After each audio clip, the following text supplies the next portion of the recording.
Hello बच्चों, आज हम मोनोहाइब्रिड क्रॉस यानी एक संकर संकरण के बारे में पढ़ेंगे।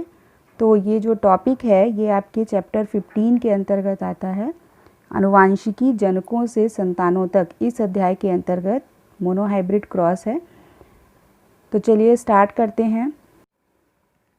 तो सबसे पहले ग्रीगर जॉन मेंडल, जिनको कि आनुवांशिकी का जनक या पिता कहा जाता है, इन्होंने मटर के पौधे पर संकरण संबंधी कई प्रयोग किए और उन्हीं प्रयोगों में से एक इनका प्रयोग है मोनोहाइब्रिड क्रॉस, जो कि इनके सक्सेस का मेन कारण बोल सकते हैं।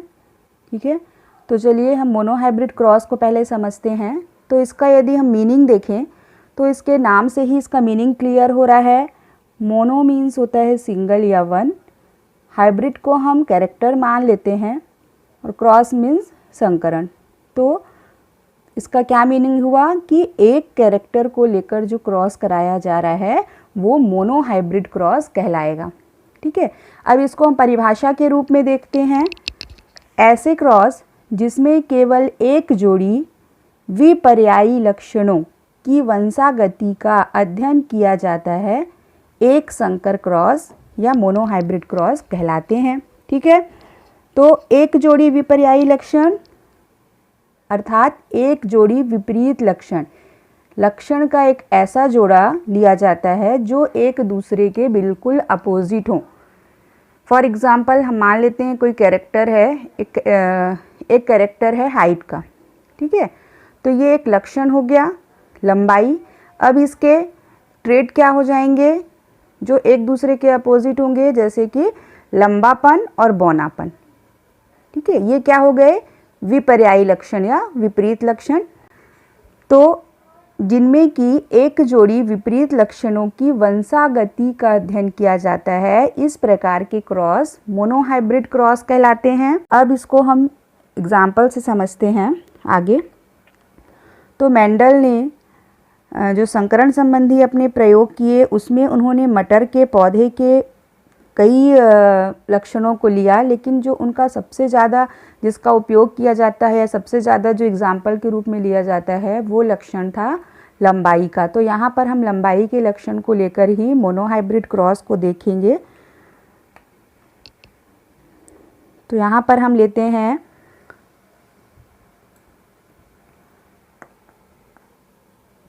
Capital T. ठीक है, ये हमने एक जीनोटाइप ले लिया कैपिटल टी। ये किस चीज़ के लिए है? टॉलनेस के लिए है। ठीक है, ये जो प्लांट है ये कैसे है? टॉल। अब हमने कैपिटल टी लिया है, दोनों जो है यहाँ पे कैपिटल टी हैं, इसका मतलब है कि ये शुद्ध लंबे पौधे हैं, प्योर टॉल प्लांट है। इनका क्रॉस कराया जाएगा स्मॉल टी। तो ये हो गया ड्वार्फनेस के लिए। ठीक है, ये पौधा जो है ये कैसा है? ड्वार्फ या बौना है। और ये है पेरेंट, इसको हम बोलेंगे पेरेंट्स या जनक कहलाएंगे ये। अब यहाँ पर देखिए ये दोनों यहाँ पे जो एलील हैं वो एक जैसे हैं, मतलब ये होमोजाइगस हैं। ठीक है, समयुग्मकीय अवस्था में हैं, एक ही जैसे दोनों एलील हैं। ठीक है, तो ये प्योर टॉल प्लांट या शुद्ध लंबे पौधे कहलाएंगे। इसी प्रकार से हम यहाँ पर देखें स्मॉल टी हमने बौनेपन के लिए लिया है। तो स्मॉल टी जो कैरेक्टर है वो बौनेपन के लिए है, और यहाँ पर हम देख रहे हैं कि दोनों जो हैं कारक वो सेम है। तो ये भी क्या हैं? ये शुद्ध बौने पौधे कहलाएंगे। तो इस तरह से यहाँ पर हम क्या बोलेंगे कि शुद्ध लंबे और शुद्ध बौने पौधे के बीच में क्रॉस कराया गया, मतलब इनको पेरेंट्स या जनक के रूप में लिया गया। तो अब क्रॉस किस तरह से होगा? सबसे पहले तो यहाँ पे होगा गैमिट का फॉर्मेशन। ठीक है, युग्मक बनेंगे। हमको पता है कि जब रिप्रोडक्शन होता है तो उसके पहले गैमिट फॉर्मेशन होता है, युग्मक का निर्माण होता है। तो यहाँ पर दो प्रकार के गैमिट या युग्मक बनेंगे, लेकिन दोनों सेम हैं, इसलिए हम एक को ही ले रहे हैं। ठीक है, ये गैमिट इस टाइप का यहाँ पे गैमिट फॉर्मेशन होगा, और इसी तरह से स्मॉल टी ये गैमिट फॉर्मेशन हो गया। ठीक है, अब इन दोनों से बन जाएगा, ये आ जाएगा। इन दोनों का जब यहाँ पे सिनगेमी होगा, संयुग्मन होगा, तो ये वाला जो जीनोटाइप है वो प्राप्त होगा नए प्लांट का। जो नया पौधा आएगा इनसे वो कहलाएगा F1 जनरेशन। यानी कि पहली पीढ़ी, इसको हम बोलेंगे पहली पीढ़ी या F1 जनरेशन। इसी को संतति भी बोलते हैं, इन्हीं को प्रोजेनी भी बोलते हैं। ठीक है, तो ये जो नया पौधा आ रहा है वो कैसा है, वो फिजिकली देखने में क्या होगा, टॉल होगा, लंबा होगा। ठीक है ना, तो इस तरह से हम देख रहे हैं कि शुद्ध लंबे और शुद्ध बौने पौधे के बीच में जब क्रॉस या संकरण कराया जाता है तो जो पहली पीढ़ी प्राप्त हो रही है ना, यहाँ पे जो प्राप्त हो रही है हमको, ये क्या है, पहली पीढ़ी। जो पहली पीढ़ी प्राप्त हो रही है उसमें सभी पौधे कैसे प्राप्त होंगे, लंबे होंगे। ठीक है, लेकिन ये शुद्ध लंबे नहीं हैं। यहाँ पर यदि इनका हम जीनोटाइप देखें, मतलब इनका जीन प्रारूप देखें, तो इसमें एक जो फैक्टर है वो कैपिटल टी है, ठीक है, और दूसरा जो फैक्टर है वो स्मॉल टी है। मतलब एक जो है वो टॉलनेस का है, इससे आ रहा है एक गैमीट, और एक आ रहा है ड्वार्फ प्लांट से। दोनों से एक एक गैमीट या एक एक फैक्टर आ रहे हैं। ठीक है, दोनों के जो कारक हैं वो उनके गैमीट से नए प्लांट में आ रहे हैं। तो एक जो यहाँ पे फैक्टर है वो टॉलनेस, लंबेपन का है, दूसरा जो है वो बौनेपन का है। लेकिन फिजिकली देखने पर सारे प्लांट, जितने भी प्लांट्स F1 जनरेशन में प्राप्त होंगे वो सब कैसे होंगे, टॉल होंगे, यानी कि लंबे होंगे। तो यहाँ पर जो हमको रिजल्ट मिल रहा है उससे हमको ये क्लियर हो रहा है कि जो एक कैरेक्टर है जैसे कि लंबेपन का जो है कारक है वो उभर के यहाँ पे आ रहा है, और दूसरा जो कारक है बौनेपन का वो यहाँ पर दब गया है। ठीक है, तो यहाँ पर डोमिनेंट कैरेक्टर जो है वो दिखाई दे रहा है, या प्रभावी लक्षण ही दिखाई देंगे। ठीक है, तो ये F1 जनरेशन प्राप्त हो गई। नेक्स्ट हम क्या करेंगे, F1 जनरेशन में जो प्लांट हमको प्राप्त हुए हैं, F1 जनरेशन में हमको क्या प्राप्त हुआ, कैपिटल टी, स्मॉल टी। इनको हम हाइब्रिड टॉल बोलेंगे या संकर लंबे पौधे। ठीक है, इनका जब इन्हीं के साथ, मतलब जो F1 जनरेशन प्राप्त हुई है उस पौधे का उन्हीं के साथ आपस में जब क्रॉस कराया जाता है तो ये कहलाएगा सेल्फ पॉलिनेशन या स्वपरागण, इसको बोलते हैं। ठीक है, अब यहाँ पर देखिए,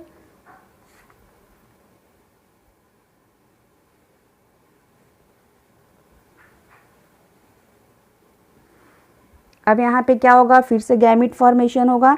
तो यहाँ पर दो तरह के कारक उपस्थित हैं। ये किस कंडीशन में है, हेट्रोजाइगस कंडीशन में है, विषम युग्म की अवस्था में है एलील्स जो हैं। तो यहाँ पे दो तरह के कारक प्रेजेंट हैं, तो दो तरह के गैमीट बनेंगे, कैपिटल टी और स्मॉल टी। ठीक है, इसी तरह से सेम इधर भी होगा, दो प्रकार के गैमीट बनेंगे, कैपिटल टी और स्मॉल टी। ये गैमीट फॉर्मेशन हो गया, युग्मक का निर्माण हो गया। अब इसके बाद क्या होगा, फ्यूज़न होगा या संयुग्मन होगा। तो अब यहाँ पे क्या क्या संभावनाएं हो सकती हैं। ठीक है, तो यहाँ पर एक कंडीशन क्या हो सकती है कि ये जो कैपिटल टी है इसका फ्यूज़न हो जाए इसके कैपिटल टी से, ये एक हो गई संभावना। ठीक है, दूसरी पॉसिबिलिटी क्या हो जाती है, इसी एक कैपिटल टी की इस गैमीट का फ्यूज़न इस गैमीट के साथ में हो जाए। ठीक है, इसी तरह से यदि हम दूसरे गैमीट को देखें इसमें पहले प्लांट के, तो पहला इसमें कंडीशन ये हो सकता है कि इसका फ्यूज़न दूसरे प्लांट के कैपिटल टी गैमीट से इससे हो जाए, या कि दूसरा इसमें क्या होगा, इसका इसके साथ में हो जाए। ठीक है, तो ये चार संभावनाएं यहाँ पे बन रही हैं। अब देखिए यहाँ पे ऑफ स्प्रिंग्स जो आएंगी वो किस तरह से हो जाएंगी। तो यहाँ पर जो जीनोटाइप हमको प्राप्त होगा ये हो जाएगा कैपिटल टी कैपिटल टी। ठीक है, सेकंड ये हो जाएगा कैपिटल टी स्मॉल टी। यहाँ पर हम देखें तो कैपिटल टी स्मॉल टी, और यहाँ पर हम देखेंगे तो स्मॉल टी। तो इस तरह से चार प्रकार की जो ऑफ स्प्रिंग्स हैं या संततियाँ हैं वो F2 जनरेशन, अब ये कौन सी जनरेशन कहलाएगी, F2 जनरेशन या दूसरी पीढ़ी इसको हम बोलेंगे। ठीक है ना, अब इनका हम देखें फिनोटाइप और जीनोटाइप। फिनोटाइप यानी कि इनका बाह्य आकारिकी कैसी है, लक्षण प्रारूप क्या है। तो देखिए बाहरी रूप से ये हमको देखने पर कैसे दिखाई देंगे, ये लॉन्ग है, ये दोनों भी लंबे पौधे ही होंगे, है ना। और यहाँ पर हम देख रहे हैं कि इसमें दोनों जो फैक्टर हैं, दोनों एलील्स इसके एक जैसे हैं और ड्वार्फनेस के हैं, यानी बौनेपन के यहाँ पर एलील या युग्म विकल्पी आ रहे हैं, दोनों एक जैसे हैं, समयुग्म की अवस्था में हैं। तो ये किस तरह के दिखाई देंगे हमको? ड्वार्फ।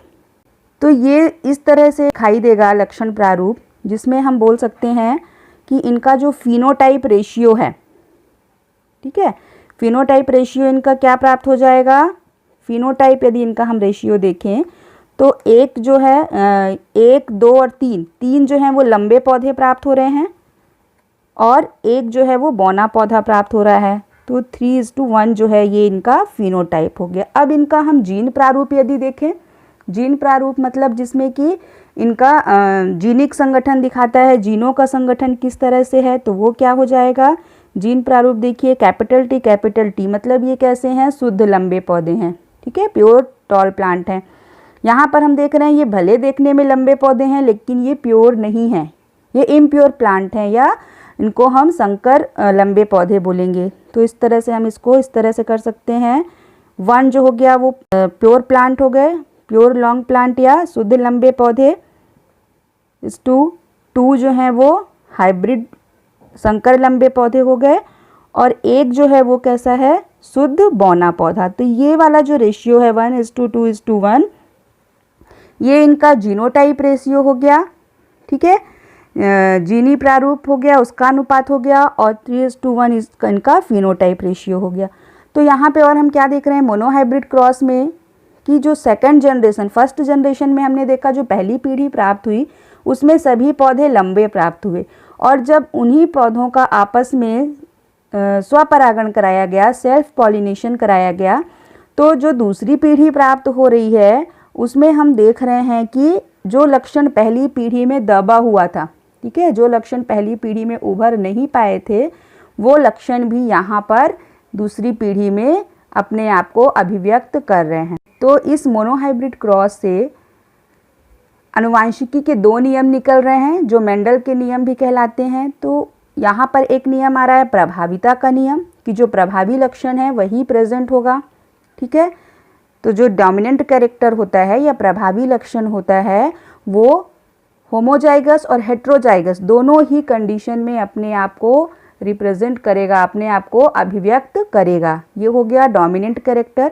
और दूसरा जो रिसेसिव कैरेक्टर है, रिसेसिव कैरेक्टर या अप्रभावी लक्षण, वो केवल होमोजाइगस कंडीशन में आने पर ही अपनी अभिव्यक्ति दे पाएगा। तो यहाँ पर हम देख रहे हैं कि अप्रभावी लक्षण जब ये होमोजाइगस कंडीशन में आ रहे हैं, समयुग्म की अवस्था में जब इनके एलील्स आ रहे हैं अप्रभावी लक्षण वाले जीन के, तब ये अपनी अभिव्यक्ति दे रहे हैं और इसीलिए हमको ये प्लांट जो है वो बौने या ड्वार्फ दिखाई दे रहे हैं, ठीक है। तो यहाँ से मोनोहाइब्रिड क्रॉस से निकलते हैं आनुवांशिकी के 2 नियम, जिसमें पहला नियम है लॉ ऑफ डोमिनेंस, प्रभाविता का नियम, और दूसरा नियम है युग्मकों की शुद्धता का नियम, ठीक है, या जिसको पृथक्करण का नियम भी बोलते हैं, लॉ ऑफ सेग्रीगेशन। तो यहाँ पर हम देख रहे हैं कि जो गैमीट है वो स्वतंत्र रूप से अगली पीढ़ी में जाते हैं। यही हो गया युग्मकों की शुद्धता का नियम। तो आज की क्लास में बस इतना ही। Thank you.